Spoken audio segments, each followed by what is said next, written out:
자, 335페이지 한번 가볼게요. 중앙인사기관이라고 되어 있는데 우리나라의 중앙인사기관 어디죠? 우리나라의 중앙인사기관이 어디예요? 인사혁신처 아닙니까? 인사혁신처. 그죠?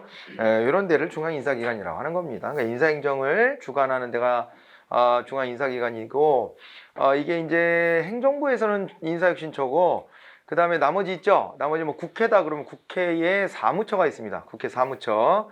법원에 가면 법원 행정처가 있고요. 헌법재판소에서도 이제 이런 기구들이 다 있어요. 중앙선거관리위원회도 그렇고. 그래서 이런 데들이 이제 중앙행정기관으로서 중앙인사기관으로서의 역할들을 담당한다. 근데 우리는 주목해 봐야 될 게 당연히 행정부 중심으로 공부하는 거니까 그래서 여기 지금 이제 인사혁신처를 주목해 봐야 됩니다. 인사혁신처가 만들어진 것은 언제냐면은요. 이것도 세월호 사건 이후에요. 세월호 사건 이후에 구성정책을 통해 가지고 국민들의 이제 불신을 조금 이렇게 좀 이렇게 가라앉히려고 했죠. 국민들이 그때 너무 불신하게 됐잖아요. 그죠? 국가가 구조도 못하고 뭐 하는 거야? 이렇게 막 야단 많이 맞고 그래서 조직 개편을 좀 했는데 그때 조직 개편했던 거 중에 하나가 국민안전처 같은 걸 만든 적이 있어요. 국민안전처라 그래갖고 소방청 있죠. 소방청하고 그 다음에 해양수산부 밑에 있는 해양경찰청 요거를 끌어다가 그 바다에서 사고가 난 거잖아요. 그래서 이제 그걸 끌어다가 총리 직속의 국민안전처를 만들고 원래 처장은 차관급이잖아요. 그런데 국민안전처장을 장관급으로 해가지고 이런 조직을 한번 만든 적이 있습니다. 박근혜 정부 때. 그런데 오래 가지 못했고 문재인 정부 들어서면서 다시 원대복귀 뭐 이렇게 다시 돌려보내버렸어요. 그래서 그건 없어졌고 그 다음에 그때 조직 개편의 한 가지가 뭐냐면 우리나라 인사행정을 이렇게 해왔었습니다. 그 전에는 보면 노무현 정부 때로 돌아가 보면 그때는 중앙인사위원회라는 게 있었어요. 중앙인사위원회. 김대중 정부, 노무현 정부 때 중앙인사위원회라 그래서 대통령의 인사권을 관장하기 위한 위원회, 합의제 기구를 만들어놨던 거예요. 그러니까 대통령이 너무 편협하게 자기 사람만 데려다 쓰거나 혹은 뭐 이제 또 객관적이지 못한 평가를 하거나 이럴 수도 있으니까 인사위원회를 만들어가지고 거기서 이제 합의제 기관에서 결정해줘라 이렇게 하고 일반론적인 어떤 행정 업무, 인사행정 업무는 행정안전부가 하고 이렇게 해가지고 이원화 시켜놨던 것을 이걸 갖다가 이제 이명박 정부 들어설 때는 뭐 그 이중으로 하냐 해가지고 중앙인사위원회를 없애고 그걸 청와대가 뭐 이제 내부 조직에서 조금 뭐 해야 될 일들 하고 그 다음에 행정안전부가 주로 이제 맡아서 하는 행정안전부가 당시에는 뭐 안전행정부도 됐다가 뭐 이름들이 이렇게 바뀌었지만 아무튼 그냥 행정안전부로 합시다. 통칭으로 여기 이름이 많이 바뀌었어. 행정자치부, 행정안전부, 안전행정부 뭐 등등 해가지고 이름들이 많이 바뀌었는데 옛날 이름으로 보면 내무부라고 그랬고 내무부. 근데 이제 이런 데인데 여기 원래 조직관리도 하는 데예요. 조직관리도 하는 데인데 그런데 이제 그 조직관리에 관련된 거와 마찬가지로 인사행정도 같이 담당한 거죠. 그러니까 한마디로. 그래서 조직관리 및 인사행정 관리를 다 했던 데가 행정안전부인데 그래서 이명박 정부는 거기를 일원화 시켜갖고 거기서 이제 하게끔 하다가 그 세월호 사건 났을 때 박근혜 정부에서 조직 개편을 해가지고 인사행정을 담당하는 기구를 별도로 떼어낸 거예요. 그러니까 행정안전부가 하던 역할에서 떼어내가지고 이걸 갖다가 이제 총리 직속으로 인사혁신처라고 하는 것을 만들어 놓은 거죠. 그래서 지금은 우리나라 인사행정은 인사혁신처에서 담당한다라고 생각을 하시면 되는 겁니다. 인사혁신처. 됐을까요? 네. 그렇게 해서 되어 있는데, 요거를요, 이제, 자,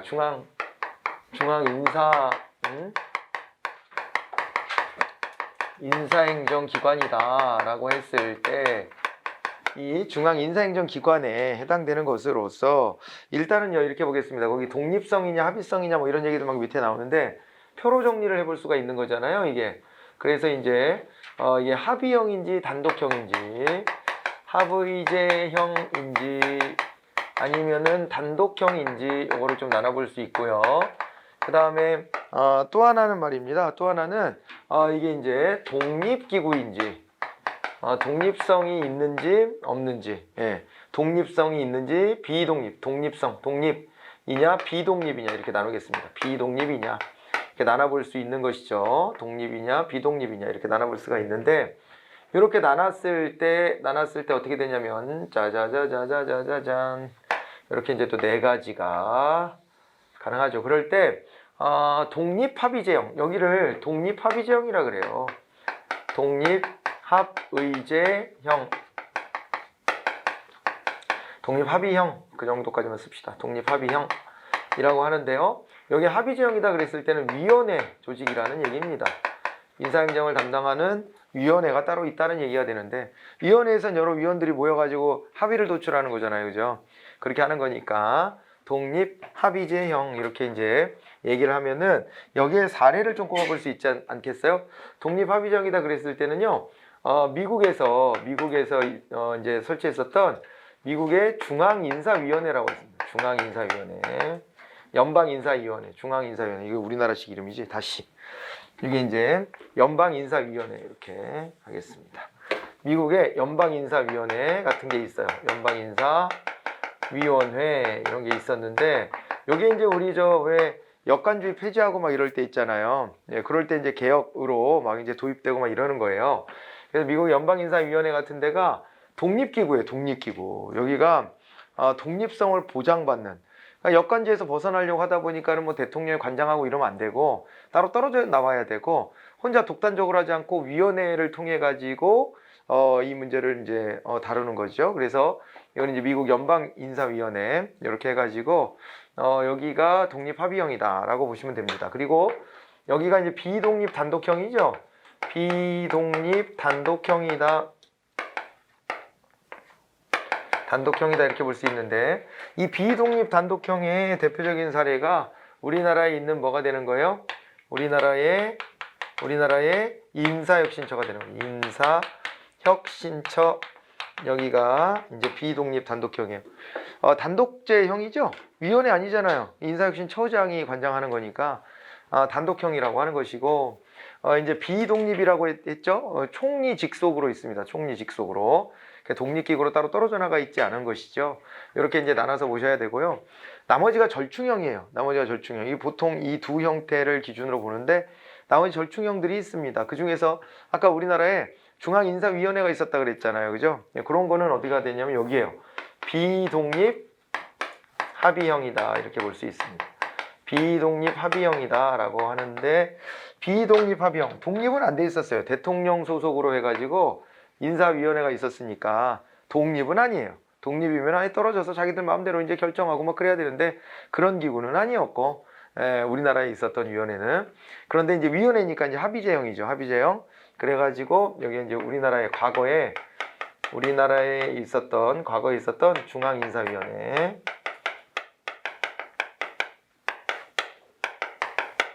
이런 게 있었던 거죠. 그래서 이거는 대통령 소속으로 해가지고 중앙인사위원회가 있었기 때문에 비독립이다 이렇게 얘기를 해야 되는 것이에요. 그죠? 그런데 합의제 형태로 이렇게 운영이 됐었다. 절충형으로. 이런 게 있었고요. 그 다음에 있잖아요. 이 독립 단독형이라고 하는 것은 있잖아요. 독립 단독형이라고 하는 것. 요것은 이거는 사례를 찾아보기가 좀 어렵습니다. 독립 단독형 되게 위험한 것이죠. 위험한 거야. 그러니까 어떤 대통령 등등 권력자의 통제를 받지 않으면서 독립되어 있으면서, 그러면서 합의제도 아니고 단독형이면 거기에 수장이 지멋대로 한다는 거잖아요. 그럴 바엔 대통령한테 줘야지. 이건 말이 안 되는 거예요. 그럴 바엔 대통령한테 줘야 돼요. 왜냐면 대통령 그래도 어떤 사람이야? 대통령은 그래도 말입니다. 그래도 이 대통령은 국민이 직접 선출한 대리인이잖아요. 국민이 직접 선출한 대리인이기 때문에, 그러기 때문에 그래도 어떤 명분도 있고 국민의 어떤 그 영향력도 이제 미쳐진다라고 보지만은, 이게 독립 단독형이다 그랬을 때는 아무도 컨트롤 못하는 그런 이제 지위에 인사행정을 담당하는 누군가 한 사람이 있다는 얘기이기 때문에 이거는 온당하지 않죠. 그래서 저건 사례를 찾아보기는 어렵습니다. 자, 그래서 이렇게 중앙인사행정기관을 나눠서 하면 한번 이렇게 정리를 해보시기 바랍니다. 독립적이냐 아니냐 뭐 이런 얘기들에서부터 합의제냐 단독제냐 이런 것들을 이제 나눠서 보는데, 그 이제 장단점들이 있는 거지요. 장단점들이 다 있겠습니다. 위원회의 장단점 떠올려 보시면 돼요. 위원회 장점은 신중하다, 여러 의견을 반영할 수 있다, 견제가 가능하다, 뭐 이런 것들이 있지만은 그렇지만은 또 이제 위원회 제도의 문제점은 이게 너무 시간도 많이 걸리고 시간 비용 많이 걸리고 그 다음에 서로 막 너무 대립하게 되면은 어떤 결론 내리기가 좀 쉽지가 않고 결국에는 타협적인 어떤 결론에 도달할 가능성이 많고 뭐 그러는 거죠. 그런 이제 가능성들도 있기 때문에 장단점들을 이렇게 서로 비교해 보시는 것이 좀 필요하다라고 봐두시면 되겠습니다. 자, 이제 그렇게 하고 그 다음에 있잖아요. 네. 우리나라 인사혁신처에 대한 얘기를 조금 더 이제 보도록 하겠습니다. 우리나라에 이제 지금 현재 존재하는 인사혁신처 같은 경우에는 위치가 어디에 가 있냐면은 자 이게 대통령이 있고 그 다음에 요 밑에 국무총리가 있죠. 국무총리가 있고 말이에요. 그 밑에 이렇게 해서 이제 청, 그 다음에 옆으로 처가 있는데 이 처 안에 인사혁신처가 하나가 있는 거죠. 인사혁신처가. 그래서 인사행정 업무를 주로 다 담당한다라고 얘기를 했는데 인사행정 업무를 주로 다 담당한다 그랬을 적에 인사행정 업무에 해당되는 게 뭐가 있겠습니까? 우리 보면 인사행정 업무다 그랬을 때 일단은 말이에요. 여기서 이제 채용 같은 것도 해야 되는 거잖아요. 그죠? 채용 같은 거, 채용, 임용 이런 걸 담당을 해줘야 되고, 그죠? 담당을 해줘야 되고, 그 다음에 이제 공무원 보수의 문제라든가 연금 문제 같은 것도 여기서 다뤄요. 이 연금 시험에 한번 나온 적이 있는데 되게 헷갈립니다. 그냥 아무 생각 없이 보면. 왜냐면 우리 연금 그러면 어디서 다뤄야 될 것 같아요? 딱 봐도. 딱 봐도 어디서 다룹니까? 딱 봐도. 딱 봐도 이 연금은 원래 보건복지부지. 보건복지부. 복지 아니야? 복지 연금? 복지잖아요. 그래서 실제 국민연금 이런 거 다 보건복지부가 다루지만은 공무원 연금은 이건 공무원 인사제도라고 봐가지고 인사혁신처가 관장을 해요. 생각하고 보니까 특이한 거죠, 지금 이게. 그죠? 예, 그래서 어디에다 둬도 이상하지 않은 건데, 그런데 그걸 인사혁신처가 담당하기 때문에 헷갈리라고 시험 문제 내버리면은, 그러면은 속수무책입니다. 한번 이렇게 내 머리로 이해를 한번 해둬야 돼요. 이거는 인사 문제로 봤구나, 우리나라에서는 연금도. 그래서 연금 이쪽으로 와야 되고, 공무원 뭐 이제 윤리 같은 거, 윤리의 문제, 공무원 이제 복무 규정 같은 거 있잖아요. 이런 것들도 이제 인사혁신처가 담당을 하고 뭐 다 그렇게 하는 겁니다. 아시겠죠? 이렇게 해서 인사혁신처가 전반적인 걸 담당을 하는데 인사혁신처에서 또 우리가 빼놓을 수 없는 기능 중에 하나가 뭐냐면은 말이에요.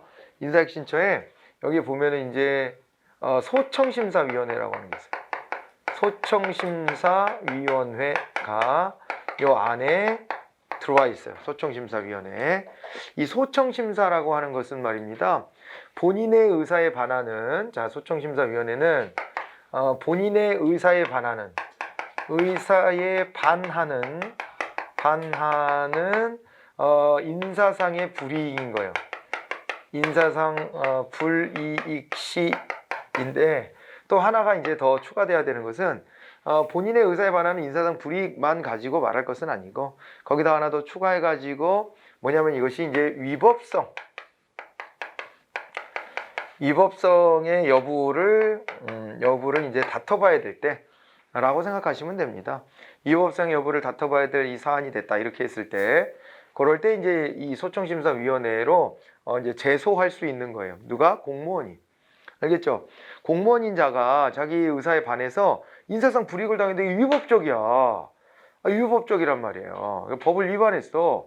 나한테 이럴 수 없어. 나 직업 공무원인데. 나한테 함부로 할 수 없는데 나한테 이렇게 했다니. 응? 그러니까 예를 들어서 뭐 휴직이라든가 아니면은 강임이라든가 있잖아요. 아니면 면직이라든가 이런 거 있잖아요. 아니면 징계라든가 이런 것들이 이 위법적이다. 나 거기 해당이 안 되는데 왜 나한테 그러냐. 이렇게 이제 문제 제기하고 싶을 때 그럴 때 이제 소청심사위원회로 가는데 그 소청심사위원회가 인사혁신처 소속으로 있어요. 그런데 이 급이 얼마나 높냐면은 인사혁신처장이요. 자, 우리 이제 정부조직법에 보면 인사혁신처장은 정무직으로 보하고 인사혁신처 차장은 고위공무원단에 속하는 공무원으로 보한다. 이렇게 돼 있어요. 일반직 공무원으로 보한다. 이렇게 돼 있는데 고위공무원단이라는 거예요. 저 넘버 2가 차장이. 처장이 넘버 1인데 처장이 정무직 공무원이고 넘버 2가 고위공무원단에 속하는 일반직 공무원을 보한다. 이렇게 돼 있기 때문에 일반직 국가공무원 중에서 고위공무원단에 속하는, 특히 고위공무원단은 가군과 나군이 있을 수 있다 그랬죠. 있는데 그 중에서 이제 가군이죠, 가군. 가군이라고 봐야 돼요, 가군. 예. 그래서 이제 차장이 이제 그렇게 오면은 1급 상당이라고 생각하면 됩니다. 그러면 그 위에 있는 처장은 어느 급 정도 된다고 봐야 돼요? 처장은 차관급이라고 봐야 되는 거예요. 그렇게 표현이 되어 있습니다. 왜냐하면 여러분들이 앞으로 그렇게 판단하는 거예요. 법을 읽는데 거기에 넘버 1하고 넘버 2가 둘 다 정무직이래. 아, 그럼 넘버 1은 장관급이고 넘버 2는 차관급이구나. 이렇게 판단해 주는 거예요. 정무직 공무원은 장차관급이라고 그랬죠. 장차관급. 이렇게 봐야 되고, 인사혁신처처럼 거기에 이제 처장은 정무직 공무원으로, 차장은 고위공무원에 속하는 일반직 국가공무원으로 한다. 이렇게 돼 있으면 그것은 처장이 차관급이고 그 밑에 차장이 1급 공무원이구나. 그러니까 이럴 수가 없다는 거예요. 처장은 장관급인데 그 바로 밑에 있는 차장은 1급 공무원이다. 그럼 가운데가 붕 떴잖아. 차관이 없이 그렇게 붕 떴잖아. 이런 조직은 없어요. 그래서 여러분 국가공무원법 읽다 보면은 저 국가보훈처 있죠. 같은 처지만은 원래 처장은 차관급인데 국가보훈처만 장관급이거든요, 지금. 그래서 거기는 법에 어떻게 나오냐면 국가보훈처장과 차장은 정무직 공무원으로 보한다. 이렇게 돼 있어요. 그러니까 그렇게 돼 있는 경우에는 같은 급일 수는 없고 둘이. 한 명은 장관급, 한 명은 차관급이구나. 근데 인사혁신처는 한 명만 지금 정무직이라 했으니까 그 사람 차관급이구나. 여기 수장이 차관급이고 그 밑에 있는 사람이 1급 상당 공무원이구나. 고위공무원단이구나. 이렇게 판단하면 되는데, 그런데 소청심사위원회 위원장이 정무직 공무원이에요. 정무직 공무원으로 보한다 이렇게 돼 있어요. 그러면은 급이 처장하고 막 맞먹을 정도의 급이네. 그잖아. 급은 물론 더 위가 인사혁신처장이라 봐야 되겠지만은 조직의 수장이니까. 그러지만은 소청심사위원회 위원장은 위원회니까 이렇게 옆에다가 따로 별도로 막료적인 성격도 있고, 근데 이거는 참 막료적 성격보다도 강제성이 있어갖고 행정위원회로 구분을 해야 돼요. 근데 아무튼 그런 조직인데 이 조직의 수장이 정무직이다. 같은 정무직, 같은 차관급이어도 레벨은 좀 다르겠지만은 근데 직제상으로 봤을 때는 그 정도의 지위를 줬다는 거예요. 그런 걸 한번 떠올려 보시고, 자, 그리고 지금 방금 말씀드렸던 것처럼 여기 소청심사위원회의 위원장이 뭐라 그랬어요? 위원장은 이제 정무직으로 보한다 이렇게 했습니다. 그러니까 인사혁신처가 여기가 이제, 자, 지금 제가 이런 말씀드렸죠. 처장은 정무직이고 차관급이라고 했어요. 그 다음에 인사혁신처 차장은 고위공무원단에 속하는 공무원이다 이렇게 얘기했단 말이에요. 됐죠, 그죠? 네, 이렇게 되고, 근데 소청심사위원회는 인사혁신처 소속인데 위원장이 정무직이다. 그리고 이제 위원회 성격은 행정위원회 성격이라고 구분하셔야 돼요. 이제 행정위원회 성격이 있다. 왜냐하면 여기에 이제 결정사항은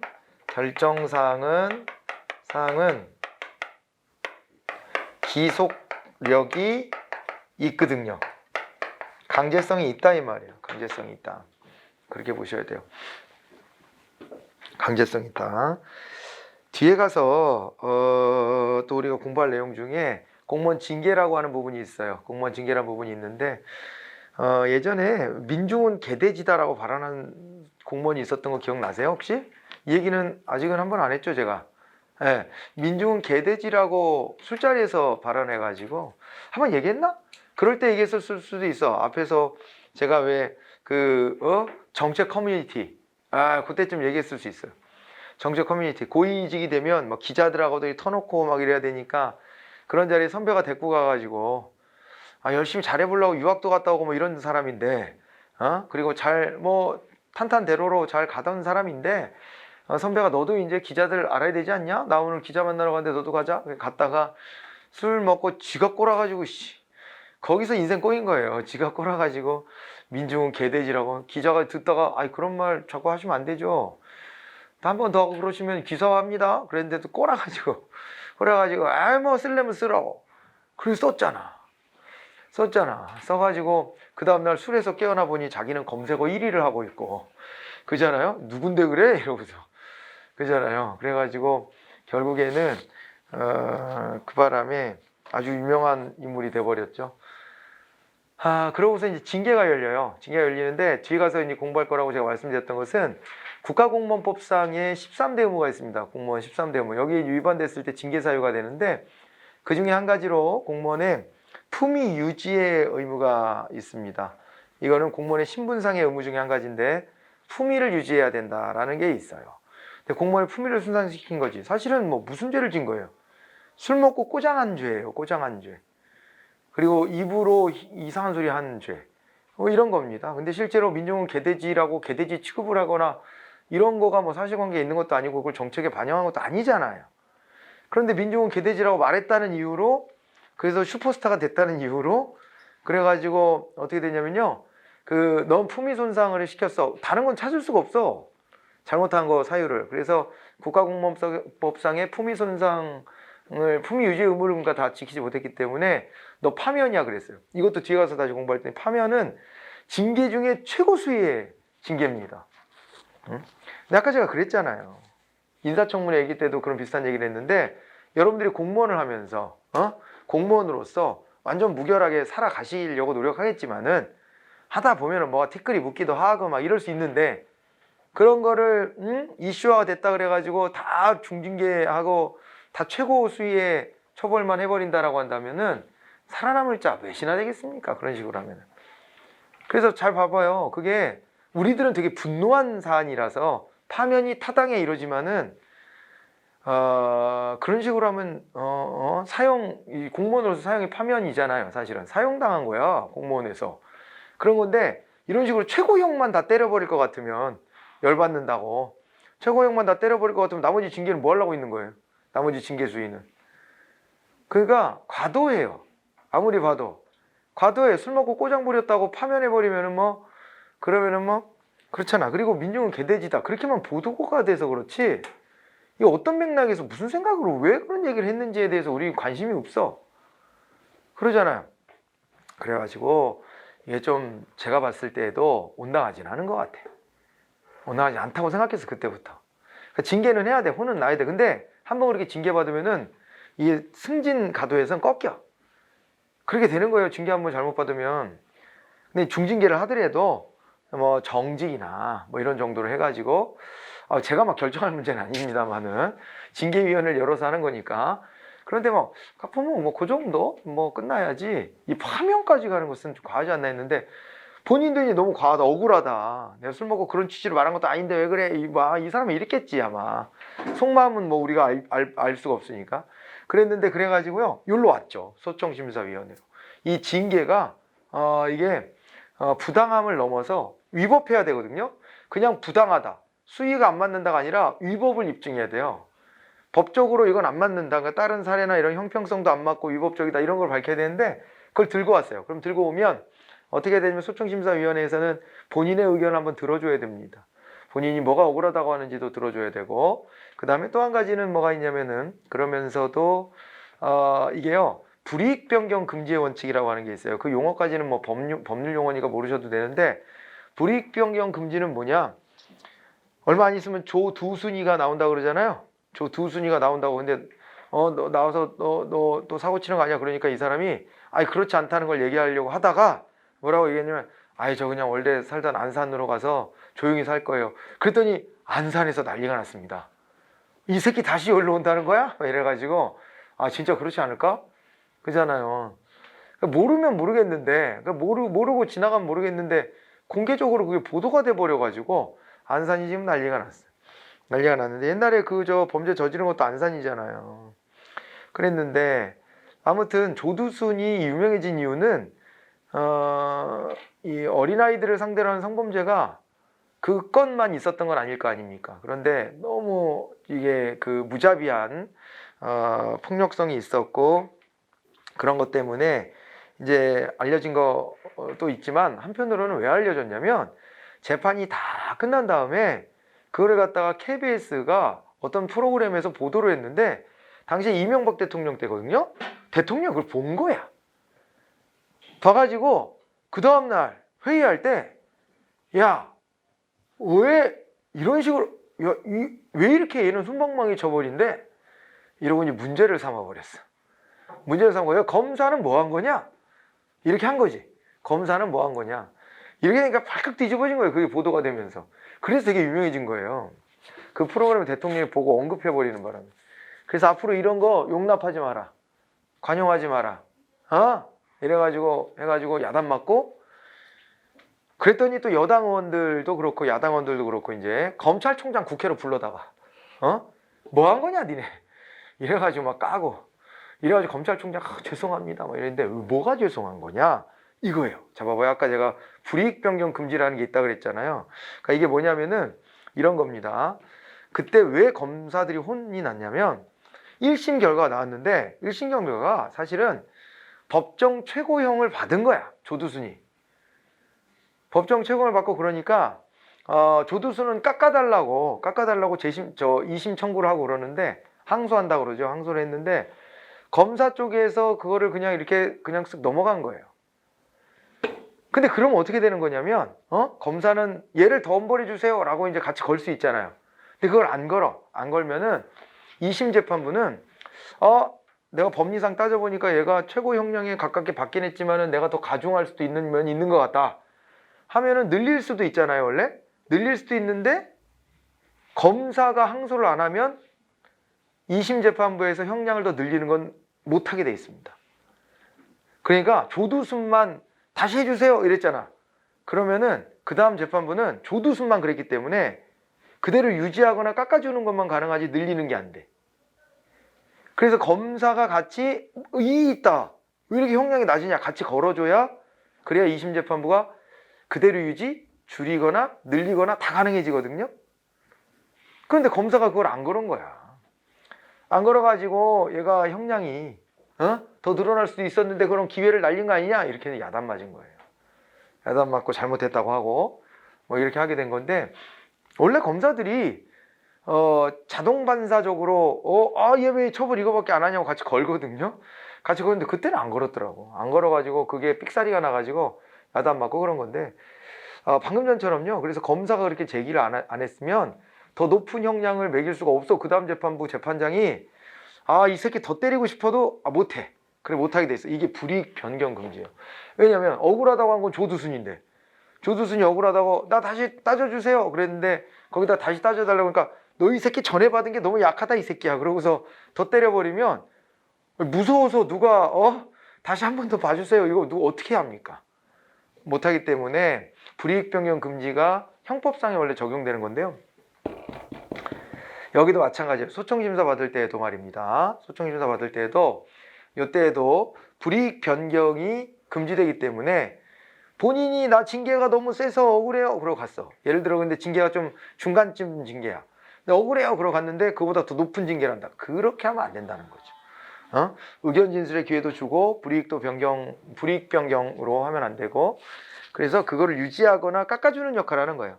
유지하거나 깎아주는 역할을 하는데, 만약에 여기서 야 이거 너무 징계가 과해 깎아줘 라고 결정하면, 그러면은 맨 처음에 징계위원회 열어서 징계했던 그 소속 기관에서 깎아줘야 됩니다. 네, 받아들여주게 돼 있어요. 무조건 강제성이에요. 강제성. 그래서 이게 일종의 뭐라고도 얘기를 하냐면 일종의 변형된 행정심판제도다 이렇게 얘기를 해요. 행정심판이라는 것은 행정부의 결정으로요. 이제 행정부의 결정으로 말미암아서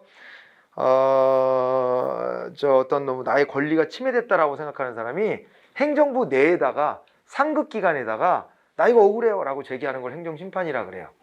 네, 그런 겁니다. 그런데 일종의 행정심판인데 이게 행정심판 전치주의가 적용이 돼요. 여기는 전치라고 쓴 겁니다. 전치주의. 이 용어가 조금 어렵죠. 전치는 먼저 치르고 와 뭐 이런 얘기예요. 무슨 얘기냐면 이거를 하고도 억울하면 그제서야 행정소송이 돼. 소송. 행정소송은 이제 행정부 내에서 따지는 행정심판하고는 달리 들고 어디로 가는 거냐면 사법부로 가는 거예요. 사법부로. 그래서 법원에 가서 이거 위법하지 않냐 따져주라고 다시 제기를 하는 건데, 아까 말했던 그 개돼지 그 사람이 파면 처분을 받고서 그러고서 소총심사위원회로 와요. 그래서 소총심사위원회에 와서 소명하고 막 그랬는데, 여기서 파면 처분은 정당하다 그래가지고 안 받아들여진 거야. 파면되는 게 맞대. 그래가지고 어쩔 수 없잖아요. 그래서 포기할 듯 싶었지만 포기를 안 하더라고요. 행정소송까지 갔어. 행정소송까지 가서 억울하다 이렇게 했는데, 행정소송에서 파면은 위법하다라고 판결이 났어요. 파면은 위법하다. 이 형평성, 법이라는 게 항상 형평성이 있어야 되니까 그런 정도의 발언을 한 걸 가지고 파면하면은, 예를 들어서 어디 가서 성범죄 저지른 놈들도 파면까지도 안 당하는 경우도 많은데, 그런데 그 말 한마디 한 걸 가지고서는, 물론 그것이 공직사회에 불신을 가져온다든가 여러 가지의 그 큰 파장은 갖고 온 건 맞지만은, 그렇지만 이 사람의 행위 자체로 놓고 봤을 때는 형평하지 않잖아요. 그러니까 우리가 그런 거는 인정해야 돼요. 그러니까 무조건 우리는 왜 어디 누구 범죄 기사 있으면 그 밑에다 다 죽여버려라 좀 막 이런 댓글만 달지만 다 죽여버려야 돼? 그럼 죄를 어떻게 졌건? 그럴 수는 없는 것처럼 징계도 그런 거죠. 그래서 행정소송에서는 그게 아니다 이건 잘못됐다 그래서 다시 살아 돌아와. 공무원으로 살아 돌아와 가지고, 그래가지고 다시 징계위원회가 열려서 징계 수위를 조정했죠. 그랬는데 끝난 거야. 공무원으로서는 여러분들 조심해야 돼요. 징계 한번 받으면은 사실 이제 승진은 끝났다고 생각하면 돼. 예? 군대 갔다 오신 분이 알겠지만, 제가 이제 그 운전병을 했는데, 중령 대대장 운전병을 했는데, 중간에 한 번 바뀌어가지고 두 분을 이제 모셨단 말이에요. 나중에 오신 분이 그런 일을 당했대. 내가 제대하고 난 다음에 부대에서 어떤 애가 그 초병 근무소로 가가지고 저 위에 있는 애가 막 갈구고 그러니까 자기 총으로 자기 배에다 쐈어. 배에다 쐈는데, 우리는 무슨 막 전방 이런 부대가 아니니까 실탄을 주진 않고 공포탄 이런 것만, 평소에는 공포탄만 줘요. 그 공포탄만 줘가지고 공포탄을 배에다 쏴가지고 화상만 입은 거야. 화상만 입었는데도 승진 안 되는 거예요. 그때부터 부대원들 어떻게 했는데 얘가 죽겠다고 총을 갖다가 집에다 했냐. 이게 끝난 거예요 그거는. 그래서 중령에서는 이거 벗어야 돼. 그 사람 대령 못 답니다 절대. 그러니까 이 공무원 사회 이런 게 되게 강해요. 여러분들 마찬가지야. 어떤 징계를 간단히 좀 받아도 막 그게 그런 게 아닙니다. 공무원 신분만 유지하면 다다. 이게 아니에요. 그게 아니라 승진이나 이런 데 아주 큰 타격을 입을 수 있기 때문에 그걸 지우려면은 엄청난 노력을 하거나 뭔가 특출을 하거나, 근데 그러기 쉽지 않으니까 그런 일 안 당하려고 잘해야 돼요. 잘해야 됩니다. 아무튼 그래서 이 양반은 끝났다고 봐야 되고, 그런 발언은 부적절하죠. 제가 이렇게 얘기했다 그래서 그 사람 또 편들었다 이렇게 생각하는 사람은 이거 안 돼. 그런 그 흑백사고로 가면 안 되고, 그런 얘기가 아니라 징계 수위가 과하지 않았나 싶었는데 법원에서 그거를 손을 들어줬어요. 그래가지고 결국에 이제 살아 돌아오긴 했지만, 살아도 사는 게 아니지 이 사람은. 공무원으로서의 출세 가도는 이제 끝났다 사실은. 아무튼 요 절차, 그 사례를 그 사람한테 미안한데, 이 사례를 드는 이유가 이 절차가 다 나와. 그 한 사례를 보면 처음부터 끝까지 이 절차들을 다 따라갈 수 있어서 말씀드린 거고요. 그대로 그 사례를 가지고 사례 케이스로 해서, 케이스 스터디로 해서 잘 기억해 놓으세요. 알겠죠? 네, 그렇게 하시기 바랍니다. 요게 이제 저 소청심사위원회고, 그 다음에 소청심사위원회 산하에 뭐가 있냐면 말이에요, 고충심사위원회라고 하는 것도 있어요.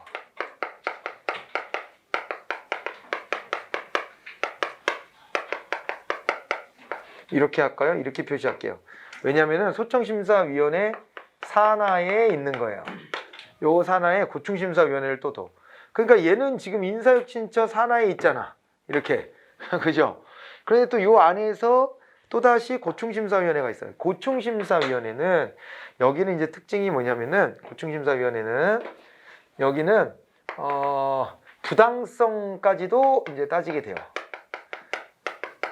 부당성도 이제 대상이 돼요. 그러니까 이게 위법성만 따지는 것이 아니라 부당성도 된다. 부당성이면 범위가 넓어지는 거예요. 부당하다는 얘기는. 당부당은 어떤 얘기예요? 위법성은 법을 위반했다는 거니까 전 명료한 것이고, 당부당은 야 그거 좀 그렇게 판단 안 해도 되지 않아요? 뭐 이런 정도야. 그러니까 얘는 그 판단은 불법이에요가 되는 게 위법성이고, 이거는 이제 그런 정도까지는 아닌데, 나한테 왜 평가를 그렇게 해요? 나랑 비슷하게 한 애도 그 평가가 걔는 좋은데 왜 나는 그래? 이런 건 위법할 건 없잖아요. 자기의 권한으로서 위에 있는 사람이 평가를 그렇게 했다는데 뭐 어떡해요? 그렇잖아요. 그렇기 때문에 아니 저도 대학 다니고 대학원 다니고 그럴 때 이해를 할 수 없는 평점도 있어요. 이해를 할 수 없이 내가 이걸 내가 왜 A 뿌리지? 할 때도 있었고, 물론. 그럴 때는 근데 내가 문제 제기는 안 하잖아. 문제 제기는 나는 안 하지. 그런데 이제 언제 하냐면은, 아니, 내가 이걸 왜 B야, 내가? 하면 이럴 때. 내가 왜 B지? 나 이해가 안 가네. 나 마음 많이 썼는데 왜 B지? 이럴 때가 있단 말이에요. 나 시험지도 잘 쓴 것 같은데. 이럴 때가 있는데, 그건 위법한 건 아니에요. 내가 B를 받았다고 위법하다라고 주장할 수 있나? 그건 안 되는 거지. 그거 교수 맘이야. 자기가 보고 자기 스타일이 안 맞으면 B 주고 C 주고 뭐 그럴 수 있는 거지. 열심히 했어도. 그럴 수 있는 거잖아요. 그래서 이제 그 성적 신경 잘 쓰는 사람들은 교수 스타일까지 파악하잖아요. 교수 스타일까지 파악해가지고 이 사람은 어떤 답을 쓰는 걸 좋아한다. 거기에 맞춰 써주고 이렇게도 하는 것처럼. 그러니까 아무튼 뭐 그거는 교수의 재량이기 때문에 문제 제기를 해도 이런 이유로 당신은 몇 점이다 그러면은 더 이상 말할 거리가 없어. 그게 이의 제기한다고 뭐 그게 뭐 그죠?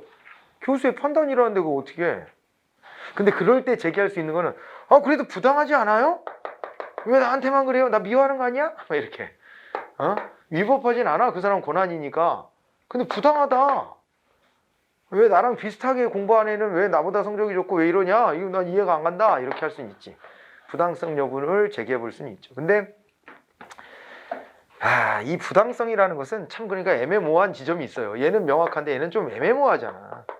그래서 고충심사위원회에서는 부당성도 대상은 되는데 다만 여기는 기속력은 없어요. 강제는 못해. 그러니까 고충심사위원회에서 어떤 뭐 결정을 내렸다고 해가지고 있잖아요. 그것이 이제 전에 내린 판단을 강제로 없애버리거나 이런 건 아니고 기속력은 없고 권고만 가능해요. 권고가 가능하다. 됐나요? 권고적 성격만 가능한 거예요. 이거는. 그래서 소총심사위원회하고 많이 다른 거죠. 지위가 낮아요. 더. 대신에 다룰 수 있는 범위는 넓어졌죠. 위법성을 떠나서 부당하다 정도도 이제 한번 제기해 볼 수 있으니까. 그죠? 그래서 뭐 이제 나의 불만 같은 게 있을 때 제기하는 게 고충심사고요. 그 다음에 소청심사는 나의 불만 정도가 아니라 이거는 위법하다. 이런 결정을 내렸다는 건 말도 안 되게 위법하게 이런 일을 했다니 법을 위반했다 이렇게 걸을 때 소총심사로 가는 겁니다. 잘 알아두셔야 돼요. 여러분들이 이제 15기간을 거칠 거예요. 15. 아까 이제 15 얘기했었잖아요. 그죠? 15기간을 거칠 텐데 그 15기간을 거치는 게 6개월입니다. 우리나라 6급 이하의 공무원. 6급 이하의 공무원이 이제 실무 공무원이에요. 6급이 주사라 그랬죠. 6급이 주사. 그리고 이제 7급이 주사보. 그리고 8급이 서기. 9급이 서기보. 그런데 퉁쳐가지고 주무관이라는 표현도 써요. 주무관. 들어봤어요? 그러니까 실무를 본다 그래서 주무를 담당하는 관리. 그래서 주무관이라고도 해요. 주무관 그랬을 때는 6급에서 9급 공무원을 다 포괄하는 명칭이라고 생각하시면 돼요, 그냥. 그런데 아무튼 간에 그래가지고 여기에서 이제 뭐냐면은 거기에서 그 자리에 임용된 사람, 새로 신규 임용된 사람은 6개월간의 15기간을 거쳐야 되고요. 5급으로 임용된 사람이 이제 간부급으로 들어가 버린 거예요. 처음부터. 그렇게 들어가서 처음부터 간부는 아니지만은 그 대상자 후보자 격으로 뽑는 겁니다. 그게. 그래갖고 5급 공무원이 되면 1년간의 15기간을 거쳐요. 1년간의 15기간을 거치게 되는데 그런데 말입니다. 그랬을 때 이 15기간에 있는 사람은 정식 공무원이에요? 아니에요? 아니에요, 아직. 그것도 테스트 중이라고 봐야 됩니다. 그게. 공무원으로 적합한지 아닌지를 일을 시켜가면서 한번 보는 거예요. 교육훈련 시켜가면서. 다시 보는 거라 만약에 15기간에 마음에 들지 않으면 면직이 가능해요. 직권 면직이 가능하다. 그래서 신분보장이 있다 없다? 아직 없다. 아직 없는데 직권 면직이 됐어. 그런데 이게 위법한 것 같아. 왜 나한테 그러지? 왜 나한테만 그러지? 위법해. 그렇게 생각이 들면 소청심사를 걸 수는 있어요. 소청심사의 대상은 됩니다. 15가. 요 구분이 돼요. 근데 정식 공무원은 아닌 거야. 아직은요. 그래서 면직도 가능한데, 그런데 어떻다고요? 그런데 이제 소청 심사는 제기할 수 있다. 아직 신분부장이 되는 정식 공무원 아니더라도 그런 것도 한번 참고 삼아서 봐두시면 됩니다. 이런 일들을 하는 거예요. 그래서 337페이지에 거기 이제 소청심사위원회 해가지고 쭉 나와 있죠, 그죠? 의견 진술의 기회를 줘야 돼. 불이익 변경 금지야. 그 다음에 행정심판 전치주의가 적용돼. 뭐 이런 얘기. 그리고 그 다음에 나오는 338페이지로 넘어가면 소청심사위원회 결정은 처분 행정청을 기속한다라고 돼 있지 않습니까? 그죠? 처분 행정청을 기속한다. 이런 부분도 같이 봐두시면 좋겠습니다. 소청의 처리가 진행되는 동안에는 후임자를 결정하지 못하게 함으로써 공무원의 권익을 보호해준다. 뭐 이런 짜지부리한 얘기들도 나와 있습니다. 자, 그 다음에 2절로 넘어갈까요? 이제 됐어요? 예, 인사혁신처에 대해서는 이 정도 이제 봐두시고, 인력계획 그리고 인적자원계획이라는 말이 나왔는데, 이건 뭐냐면요, 정부의 인적자원에 대한 수요 예측을 바탕으로 이를 충족시키기 위한 인력의 공급 방안을 결정하는 과정이다라고 되어 있습니다. 그죠? 인력 계획. 그래서 뭐 그냥 쭉 한번 보시면 됩니다. 근데 공무원은요, 나와 있는 것처럼 장기적 전망을 가지고 뽑아야 돼. 한번 뽑으면은 쭉 가야 되니까. 중간에 막 자르기도 힘들고. 그러니까 요게 인적 자원 계획을 길게 가져가야 된다. 뭐 그렇게만 받으시면 됩니다. 이거는 별거 없고. 그 다음에 넘어가 봅니다. 인적 자원 관리란 말을 이거는 알아주세요. 옆에 날개 쪽에 보면 HRM이에요. 따라서 그렇게 불러요. HRM. 인적 자원 관리를 H는 휴먼 리소스 매니지먼트. 그래서 인적 자원 관리라고 하는 용어 정도 하나 봐두시고, 넘어가서 339페이지 가보시면 이제 모집이 나옵니다. 모집이 나오는데, 그 인사행정의 변수 말씀드렸던 거 여기 들어와 있죠? 채용이 있고 능력 발전과 사기 방향인데, 그 중에서 이제 우리 이제 모집에서부터 채용 과정을 좀 이제 보는 겁니다. 보는데요, 모집을 할 때 그 밑에 쪽에 가보면 자격 요건의 소극적 요건과 적극적 요건 같은 게 나와 있어요. 그죠? 예, 소극적 요건은 뭐는 안 된다라고 규정하는 게 소극적 요건이고, 적극적 요건은 이런 능력을 가진 사람 뽑겠다라는 게 적극적 요건인데, 그런데 이제 원래 우리와 같이 직업 공무원 제하는 나라에서는 원래는 연령 제한도 있고 학력 제한도 있는 겁니다. 우리도 그 제한이 있었습니다. 구급 공무원으로 임용되려고 하는 자는 고등학교 졸업 학력 이상을 가져야 된다, 뭐 이런 조건들이 있었는데 없앴고 연령 제한도 없앴고, 그러니까 밑에 하한선만 있는 거죠. 그죠? 뭐라 그래야 돼? 최소 한의 연령 도달해야 되는 나이는 있잖아요.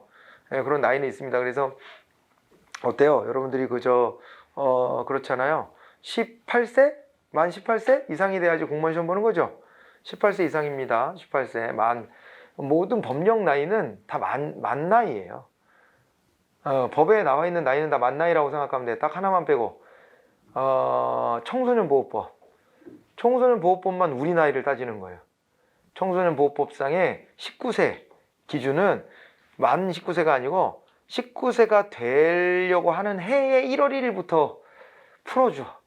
술, 담배 할 수 있게 해주고 막 하는데, 그렇게 해주는 이유가 친구들끼리 모였는데, 그 나이대 애들이, 야, 너 생일 지났냐? 야, 너 생일 지났으니까 맥주 먹고, 너 생일 아직 안 지났어?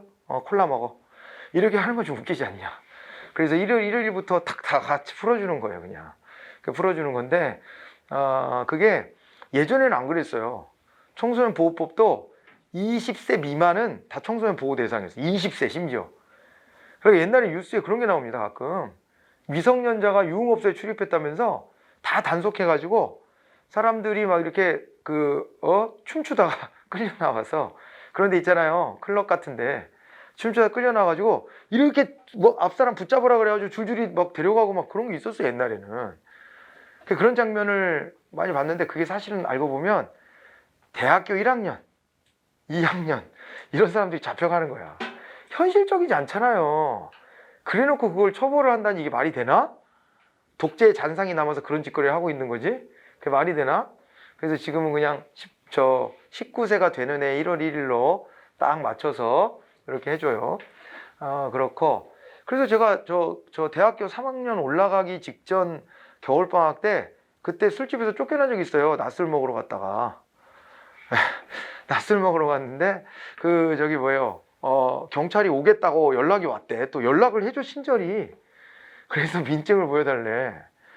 그래가지고 했는데 제가 이제 빠른이어가지고 그때 아직 생일이 늘 지나서 쫓겨난 적이 있는데 며칠 안 남았는데 그랬는데 그때까지 대학교 1학년, 2학년 때 마신 술이 얼마겠어 도대체가. 근데 그렇게 비현실적인 법을 만들어 놓고 사람들을 옥죄이는 거예요. 독재 정권들이 원래 그러는 겁니다. 독재 정권 때는. 근데 그게 제도가 남아 있었던 거지 쭉 손질을 안 하고. 독재 정권은 어떻게든 국민을 이렇게 그 못 살게 굴 거를 만들어 놓고 필요할 때 그걸 한 번씩 탁 써먹는 거야.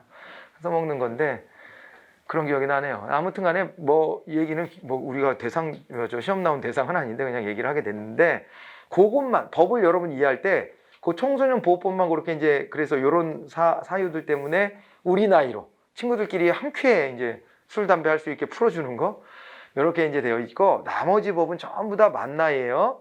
만나입니다. 그래서 우리 공무원 임용령 같은 데도 나와 있는 것들 보면은 이제 그런 겁니다. 나이가 18세 이상이다 라고 하면은 만나입니다. 다 만나이고 얼마 전에도 그래서 고등학생이 지금 학원에 등록을 해가지고 2학년이 내년에 시험을 보겠다 열심히 공부하길래 생일이 언제냐 그랬더니 8월이라 그래가지고 안 된다.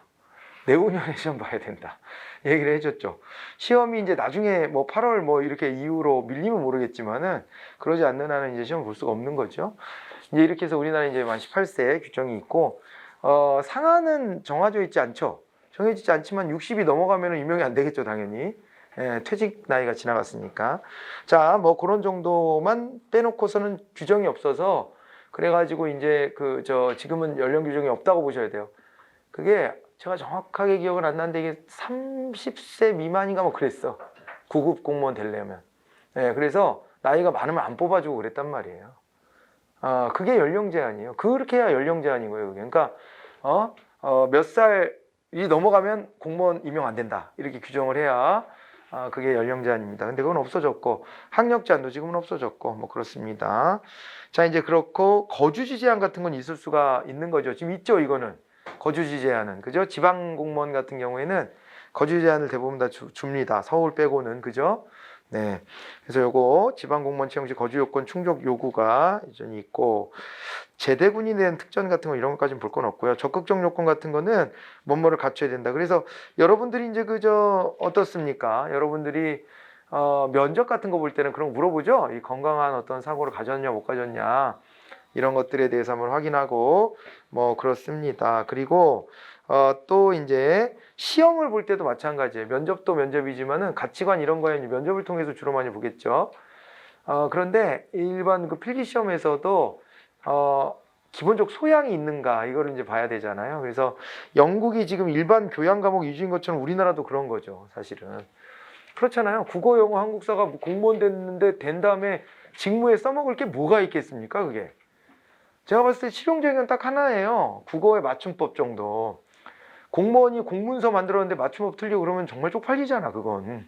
그래서는 안 될 일이잖아요. 그러니까 맞춤법 같은 거야 좀 써먹겠지만은 그 이후에 써먹을 일이 뭐가 있어요. 뭐가 있어. 그죠?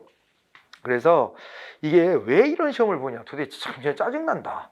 이렇게 생각하실지 모르지만은 우리는 기본 소양을 보는 거다. 이렇게 생각하시면 돼요. 공무원으로서 일반적인 기본 소양이 있냐 없냐 이런 걸 보는 것이고, 그 다음에 거기다가 이제 대신에 전필로 이제 바뀌지 않습니까? 내후년부터는 전필로 바뀌기 때문에 전공 필수 과목을 이제 2과목씩은 껴서 해야 되니까 그렇게 되면 우리는 좀 이제 절충적인 모델인 것이긴 하죠. 예. 그거를 이명박 정부 때는 아니 누구나 다 시험 볼 수 있게 해줘야지 왜 자꾸 대학 전공 과목을 넣느냐 해서 이제 거기에 수학, 사회, 과학 이런 거를 넣어줬던 건데, 그러니까 수능 공부하면서도 공무원 될 수 있게끔 해주자 이런 취지였던 건데, 그런데 이제 그러다 보니까 별로 실효성도 없고 전문 능력도 없고 그러더래요. 그러니까 이렇게 했을 때 만약에 고등학생들이 그럼 나 대학 안 가고 나 공무원 해야지 그러고 많이 이쪽으로 진출했으면은 그러면은 유지가 됐을 텐데 활용도가 너무 떨어진다는 거예요. 활용도는 떨어지는데 그거를 이제 고졸자가 아니라 나머지 사람들이 막 활용해가지고 공무원이 되는데, 세무공무원 뽑아놨더니 세금 종류도 몰라. 우리나라에 어떤 세금이 있는지 아니? 잘 몰라. 이해를 못해. 이런 애들이 세무직 하겠다고 와가지고 있으니까 그만 혈압 막 올라가는 거예요. 경찰을 뽑아놨는데 경찰이 형법 공부를 안 하고 와. 그래가지고 야, 피의자하고 피고인의 차이가 뭐야? 몰라. 그게 누구예요? 이러고 있어. 그죠? 변호사, 변호인 차이를 몰라. 영화가 변호사가 아니라 변호인이라는 영화가 있었잖아요. 변호사, 변호인 차이도 몰라. 뭐 이러면은 감당이 안 되지. 그러니까 이제 안 되겠다 해가지고 이 제도를 이제 다시 바꾸고 있는 거예요.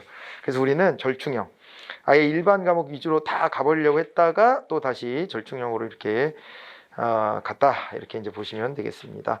자, 이제 자격 요건 제한에 이유 배반성이 있다 그랬는데, 너무 이걸 자격 요건을 강화하면은 민주원칙에 위배가 되고, 또 우리 저 공무담임권이라고 헌법에 있는 권리거든요. 이제 위배가 되고, 자격 요건을 완화해 버리면은 현대 전문화된 행정의 능률적 수행에 막대한 지장을 초래한다. 즉 전문성이 좀 떨어지지 않느냐라고 하는 문제가 딜레마적으로 있는 거고요. 임용 결격 사유가 있습니다. 이런 것들을 좀 봐야 되는데, 이것도 자주는 안 나와요. 자주는 안 나오는데 나왔다 하면 좀 짜증나게 하지. 좀 알아야 되는데, 간단히 봅시다. 우리요, 아까 연령 제한이 밑에 미성년자 18세 이상이니까 뭐 미성년자 중에 일부는 되지만, 그러지만은 미성년자 우리 19세 미만인데 1년가량은 좀 거기가 약간 이거 교집합으로 걸쳐 있어요. 그러긴 한데, 아무튼 나이가 어느 정도 돼서 판단 능력이 갖춰졌다 싶을 때 뽑는 거잖아요. 만 18세 이상으로 해놨고, 만 19세 이상 하면 안 돼. 왜냐면은 고등학교 졸업하고도 아직 만 19세가 되지 않은 사람들이 있잖아요. 그런 사람들의 문제가 있으니까 18세로 그냥 한 겁니다. 편의상. 고등학교 졸업하고도 구급공무원 시험 못 보면 안 되지 않냐 해가지고, 그래서 18세 이상 해야지 된다. 아니 그러니까 생일이 12월이다 이런 사람은 고등학교 졸업하는 해에 그 졸업하고 난 다음에 12월 달이 돼야 만 19세가 되니까, 그러면은 그 해에 있는 시험을 못 보잖아요. 그러니까 18세로 했다, 이렇게 편의상 보시면 되고, 그런데 성년이 됐지만은 여전히 보호자의 보호를 받아야 된다라고 판단되는 사람들이 있어요. 근데 그 사람들을 미리 가정법원에 가서 선고를 받아 놓는 게 있어. 그럼 이 사람들이 어떤 그 재산상의 불이익한 계약 같은 거 맺었을 때에도 방어를 할 수 있는 자격이 갖춰지거든요. 그래서 선고를 받는 거예요. 근데 그런 대상이 피성년 후견인, 피한정 후견인이라고 하는 게 있는데, 그 보호의 정도가 큰 게 피성년 후견인이에요. 아무튼 근데 요 사람들은 자기가 기본적으로 일상생활에서의 자기 재산도 간수가 지금 안 되는 상황인데, 이 사람들 공무원으로 임명할 수는 없잖아요. 그래서 자격 제한이에요. 그죠? 피성년 후견인, 피한정 후견인. 그리고 파산. 자기 재산 다, 그죠? 예. 사업해서 망했던 뭐랬던 간에 자기 재산 지금 뭐 저 안 되고 있는 거잖아요. 관리가. 그러니까 파산을, 이제 파산 선고를 받은 사람. 그런 사람. 파산 선고를 받는 건 왜 받냐면, 가서 이것도 법원에 가서 파산 선고를 받아가지고 남은 빚 탕감받고 막 그러는 거예요. 이게. 그래서 파산을 선고받고 이런 사람은 또 공무원이 될 수 없다. 그게 좀 불안하지 않아, 이런 사람들? 데려다 앉혀놓으면은, 돈 어떻게 쓱싹 해가지고 자기 거 메꾸려고 하고 막 그럴 것 같기도 하고. 그래서 이거는 일반 기업체에서도 대기업 같은 데서는 다 조회해가지고 안 받아들여요. 파산 뭐 이런 거 된 사람들은. 그래서 이걸 받았어도 복권이 되면 상관없지만 권리를 회복했다가 복권이에요. 근데 그러지 않은 상황에서는 이제 결격 사유가 되고, 그 다음에는 이제 범죄를 저질렀을 때입니다. 범죄를 저질렀을 때인데 금고 이상의 형을 선고받는 거를 기준으로 해요. 그러니까 여러분 가장 센 형벌이 뭐예요? 사형. 그 다음이 징역이에요. 그게 뭐 징역의 이제 기간으로 이제 무기냐 유기냐 해서 유기도 몇 년이다 뭐 이런 게 있는 거죠. 그죠? 우리나라 유기징역은 30년까지만 때릴 수 있어요. 30년까지 때리고 가중치를 부여하더라도 50년까지만 가능하고, 30년 이상의 형을 선고해야 될 때는 무기징역을 해서 기한을 정하지 않고 살도록 하는 것인데, 죽을 때까지 살아라 뭐 사실은 그런 의미죠. 이제 그렇게 되는데, 여러분 이게 이제 어쨌거나 그 징역이라고만 기억을 하시고, 일단은 사형이 있고 그 밑에가 징역이고 그 밑에가 금고예요. 그러니까 둘 다 가둬 놓는 건 똑같은데 뭔 차이가 있냐면, 금고형으로 들어가면 일을 안 시켜. 그냥 가둬만 놓는 거고, 징역은 일도 시키는 거예요. 그래서 금고가 징역보다는 한 등급 아래라고 보시고, 그 밑에 있는 게 뭐 자격상실, 자격정지, 벌금 뭐 등등이 있어요.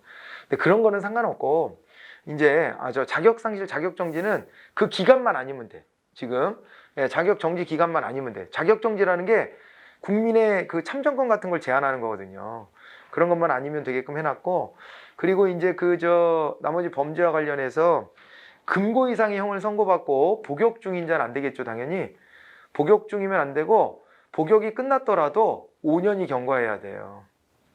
5년이 경과해야 돼요. 자, 그렇게 되어 있고 집행유예를 받는 경우가 있어. 그러니까 넌 징역 2년인데 너 2년 내가 지금 감옥 안 들여보내주고 사회생활 하게끔 해주는데 내가 한 3년간 지켜볼 거다. 3년간 또 다른 범죄로 금고 이상의 형을 선고받으면은 너 2년 살기로 한 거 다시 사는 거야. 3년 안에 또 그런 범죄 저지르면 너 2년 살기로 했던 거 그대로 살아야 돼.